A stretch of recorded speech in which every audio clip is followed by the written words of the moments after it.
Cachaça é de 2002. Né? Eu acho que desde 2000 já tinha um movimento de... Né, que depois se convencionou chamar de uma retomada dos cineclubes, né? Essa valorização também de ver os filmes, né? Tinha aquela mostra O que Neguinho está fazendo, que acho que foi um dos primeiros, né? O Cachaça é um filho direto da mostra que Neguinho está fazendo, o formato, o espírito, uma sessão de filmes dos realizadores, periódica. Elas não vão falar isso. Vão falar. Karen e Alice eram frequentadoras da mostra, todo mundo. O Cachaça, ele é o esplendor disso. A grande glória. A glória disso que era tosqueira, mais raiz lá. Tinha essa vivência do Festival Universitário, né, tinha umas sessões também no Cine Arte UF, né, chamava Cesta Básica. O Cachaça, ele é o meu filme de formatura, né? É o filme de cadeira final, que era meu e do João Morse. E, ao mesmo tempo, os lugares de exibição que era no Festival Universitário, a gente achava que era muito restrito também a um círculo, né? A gente falou, por que não também exibir isso para fora, né, do âmbito universitário? O Cachaça parte dessa vontade de mostrar um trabalho que a gente tinha feito dentro da faculdade, fora do circuito unicamente universitário, né? Então, tipo, fazer uma sessão realmente aberta ao público, de gala, né? Enfim, no cinema grande, no cinema central. O Cachaça sou eu, João, a Liz Kogan e a Débora Butrucci. A Liz, tipo, tinha um contato, né, com o Grupo Estação e ela entrou em contato para fazer uma sessão de curtas de lançamento de filmes da UF. E a resposta foi super positiva, ainda foi assim, mas vocês não querem fazer todo mês? Uma sessão de curtas? A gente, tá bom, por que não? Essa primeira sessão a gente falou, bom, vamos fazer os lançamentos, mas acho que tem que ter um filme também, né? Um filme ou antigo, ou desconhecido, né? Assim, para montar uma sessão que tivesse interesse. E eu já tinha trabalhado com o Rogério Sganzerla, né? Recentemente, e ele me falava sempre desse curta dele, que nunca tinha sido exibido, chamado Perigo Negro, que só tinha tido uma exibição pública, enfim, aquelas coisas do Sganzerla, né, sempre muito perseguido. E aí falei, bom, então eu chamei o Rogério para exibir esse filme. Então a sessão foi a sessão de estreia do Cachaça era incrível, era um filme meio inédito do Rogério Sganzerla, era um média, e 3 curtas da UF, então foi muito sucesso, deu muito certo. E aí a gente começou, né, quando a gente viu que essa primeira sessão deu certo, a gente achou que era um formato interessante, de misturar filmes antigos e novos, né? Então o Cachaça era geralmente sempre assim. E aí a gente começou uma pesquisa ativa, né? Eu trabalhava, né, nos filmes da UF, sempre estava lá dentro do CTAV, né? Porque lá tinha moviola, né? Então estava sempre ali trabalhando, né? Ou na moviola ou fazendo uma edição de som. E aí tinha um acervo muito interessante de filmes, então a minha distração era, né, entre um trabalho e outro, pegava os arquivos, os catálogos do CTAV e ia olhando os filmes que tinha. E ia anotando, esse filme pode ser bom, esse filme. Então a gente começou realmente uma pesquisa ativa de títulos antigos, raros, né, pouco vistos, até filmes antigos mais inéditos. Desde o início era uma coisa ativa mesmo, de busca. Tipo, caraca, encontramos um filme que ninguém nunca viu. Tipo, tem um filme que é muito emblemático, que é Tabu, uma lenda amazônica, dirigido pelo Herbert Richards, aquele dono um filme de 1920 e poucos, não sei o quê, com a dançarina muito louca, numa tribo indígena. Um filme de 5 minutos, sabe? Ninguém nunca tinha visto aquilo. A gente, sei lá, encontrou aquilo na mão, vamos passar, vamos, sabe? Era assim também. Os filmes, a gente ficava olhando também para o chão, para a prateleira empoeirada, né? Porque tem isso também, né, do cinema, né? Hoje em dia com o digital é difícil, né? Eu encontrei um filme aqui perdido no meu HD. Não sei o que vai acontecer também com a memória, né, do cinema. No começo não tinha vídeo, A gente levava, né, um projetor 16mm, né, no cinema só tinha o 35, acho que era o Márcio Meldes que instalava o 16mm pra gente. Só tinha película, acho que a primeira sessão em vídeo do Cachaça deve ter sido lá para 2005, né, que a gente também alugou um projetor de vídeo e botou lá dentro, né, não tinha no cinema. Era tipo, caraca, vamos fazer. A gente já tinha passado Super 8, mas não tinha passado vídeo, né? Mas a proposta, assim, enfim, a gente era muito curioso, né, com os acervos, né? Todos nós frequentávamos muito as mostras, né, de cinema, então, tipo, cinema marginal era uma coisa que interessava muito. Então a gente, tipo, tinha essa coisa, ligado nos festivais, né? A gente dava prêmios do Cachaça no Cinema Clube nos festivais de curta, né, que era um jeito também da gente de garantir a nossa presença. Essa pesquisa ativa nos arquivos. Depois a Débora Butrucci começou a trabalhar dentro das cinematecas, começou a se especializar em preservação de filmes, então aí ela foi mais dentro, né, foi ainda mais profundamente na coisa da pesquisa de arquivo. Então era uma proposta, só que como as sessões aconteciam, era sempre uns insights, né? A partir de um filme a gente falava, vamos exibir esse filme, né, tal mês. A gente também aproveitava efemérides, né, antes do carnaval, ou sei lá, tipo, maio é o mês da luta antimanicomial, e aí a gente, não sei o que, tem um filme do Elvésio Raton, cara, que circulou muito pouco, né? Porque os filmes circulavam, não tinha YouTube, não tinha televisão, não tinha nada. Os filmes, quando eram feitos, eles circulavam nos festivais daquele ano e depois ficavam ali guardados no arquivo. Então a gente, mês da luta antimanicomial, tem esse filme muito foda, não sei o quê. Vamos fazer uma sessão antimanicomial? E aí a gente achava um curta também novo que tocava nesse assunto. Então era sempre uns insights, sabe? A gente chamava às vezes também que tinha uma curadoria espiritual, porque às vezes a gente tinha umas ideias geniais, entendeu? Assim, o festival universitário era sempre muito marcado pelos debates, né?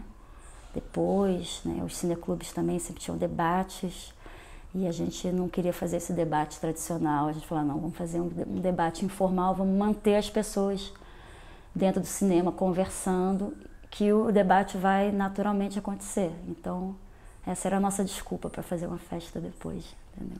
Mas acho que no final acabou, as pessoas sempre discutiam os filmes de alguma forma. Não era uma sessão de filmes num bar, não era uma sessão de filmes numa festa. A gente sempre foi muito criterioso, assim, tipo, o Cachaça Cinema Clube tem que acontecer num cinema, sabe? Então eu acho que era meio trazer, não era levar o cinema para dentro da festa, né, do evento, era fazer um evento dentro do cinema.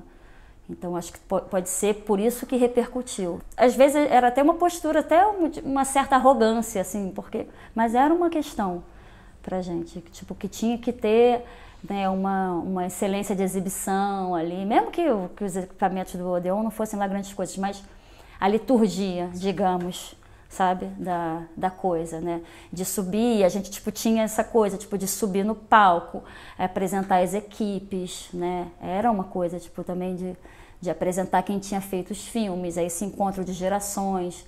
Então, tipo, tinha uma cerimônia, assim, envolvida, que pra gente era importante. Então, acho que por isso... e depois tinha festa.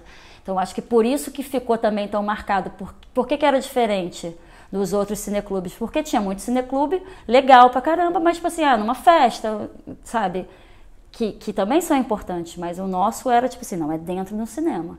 E a gente estava no cinema mais legal, né, do Rio, então, tipo, tinha uma administração bacana, tinha grana, né, da Petrobras, que subvencionava o cinema, né. Uma coisa que era muito legal era o resgate de cineastas que estavam meio esquecidos, filmes do Rosenberg, cara, assim, né, do Edgar Navarro.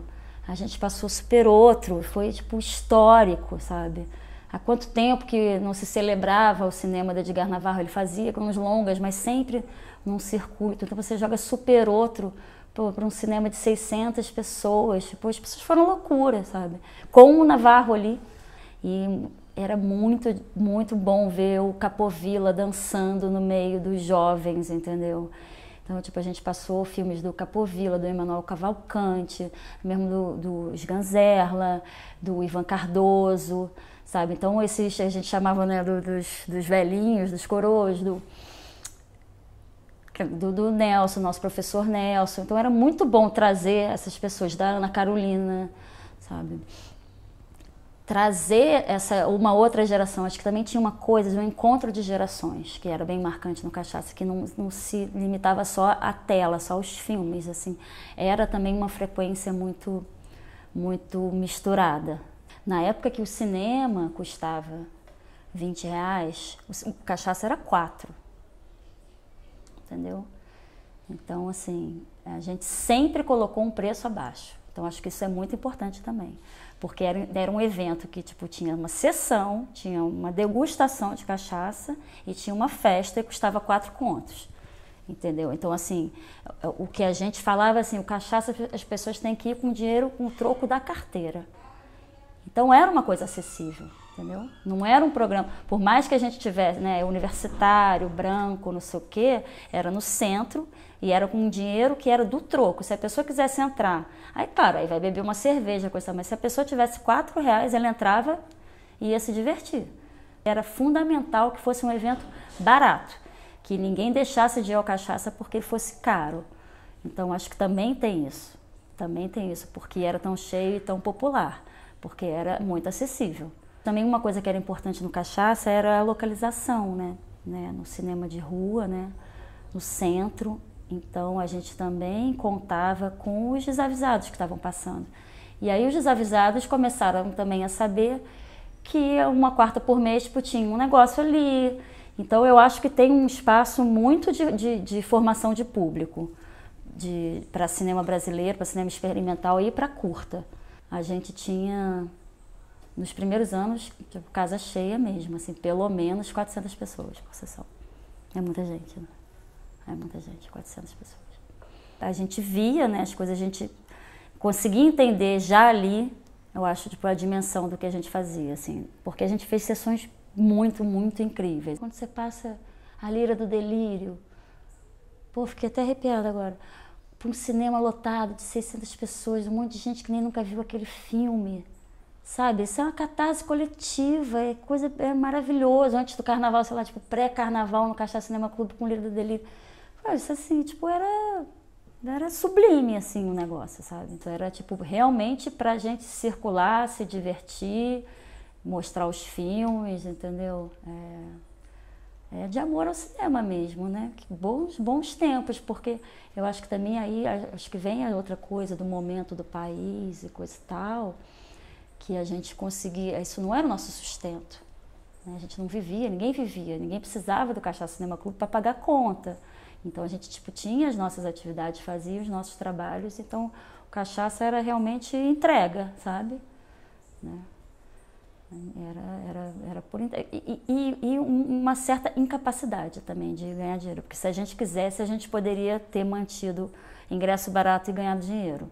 A gente sempre foi incapaz de colocar um projeto para ter um patrocínio, um ICMS, um MSS, sei lá, esses impostos, nada. Todas as vezes que a gente tentou, a gente fracassou, assim, terrivelmente. De 2002 a 2012, a gente fez uma sessão por mês, então 10 anos.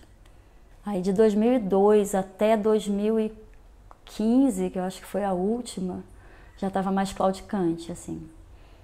Né? Fora as sessões que a gente fazia também fora, né? A gente fazia sessão no Festival de São Paulo, a gente fazia sessão no Janela do Recife, a gente fazia sessão também na Semana dos Realizadores, mas por 10 anos era insano, assim, realmente, porque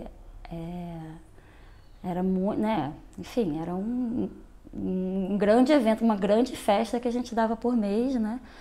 Com uma curadoria muito pensada, a gente tinha um trabalho bem intenso, né, de produzir os textos, coisa e tal, e ninguém recebia para isso e fazia todo mundo feliz, não tinha dinheiro nenhum envolvido, nenhum. A gente fazia por puro amor mesmo e e de dar satisfação de ver, porra, daquele Odeon cheio, assim, era muito incrível, assim, tipo, a gente se sentia muito feliz, assim, tipo, E muita gente que fala, porra, aprendi a gostar de cinema no Cachaça, sabe? A gente acreditava muito, assim, era bem... tinha essa ideia de uma causa, assim, né? Porque acho que se você gosta muito do negócio, faz porque acredita, né? Faz com toda a dedicação e não tem dinheiro envolvido, isso é uma militância, né? Totalmente, né? Sim. Então, desde o primeiro foi muito... Deu muito certo, mas porque já tinha uma permeabilidade, um desejo, eu acho, né, um movimento de celebração e de ver filmes coletivamente, enfim, desses cineclubes incipientes, né, que estavam se afirmando nessa época.